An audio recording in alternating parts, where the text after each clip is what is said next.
বিভিন্ন ঐতিহাসিক মসজিদ মুসলিম অমুসলিম সবার জন্য উন্মুক্ত থাকে। সেসব মসজিদে ঐতিহাসিক স্থাপনা হিসাবে পরিদর্শনের জন্য অমুসলিমরাও প্রবেশ করেন। মসজিদে অমুসলিমদের প্রবেশাধিকার দেওয়ার বিধান কি? মৌলিকভাবে অমুসলিমরা মুসলমানদের মসজিদে প্রবেশ করাটা কোনো নিষিদ্ধ বা নাজায়েজ বিষয় নয়। নবী করিম সাল্লাল্লাহু আলাইহি ওয়াসাল্লামের মসজিদে তার জীবদ্দশাতেই অন্য ধর্মাবলম্বীরা অনেকে প্রবেশ করেছেন, এমনভাবে বিভিন্ন হাদিস কিন্তু পাওয়া যায়।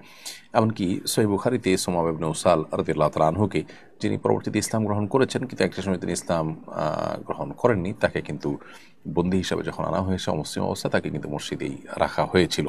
অতএব মসজিদে অমুসলিমদের প্রবেশ করলে মৌলিকভাবে সেটা কোনো হারাম বা নাজায়েজ বিষয় না। বিশেষ করে ইসলামকে বোঝার জন্য, মুসলমানদেরকে উপলব্ধি করার জন্য যদি তাদেরকে মসজিদে আসার সুযোগ করে দেওয়া হয়, সেটা তারা আসতে পারে এবং সেটা করা যেতে পারে। এবং সেখানে তারা খুতবা শোনা বা মুসলমানদের কৃষ্টি কালচারকে দেখা বা মুসলমানদের শিক্ষাগুলোকে উপলব্ধি করার সুযোগ তারা পাবেন।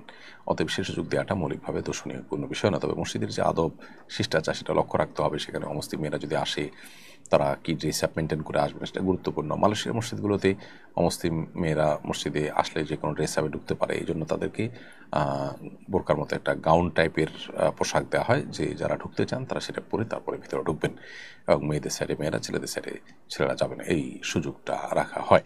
অতএব এভাবে রাখা যেতে পারে। কিন্তু আমরা অনেক দেশে জানি যে দেশগুলোতে মসজিদের কোনো আবহ নেই, সেখানে নিছকই সেটাকে পর্যটন কেন্দ্রে পরিণত করা হয়েছে।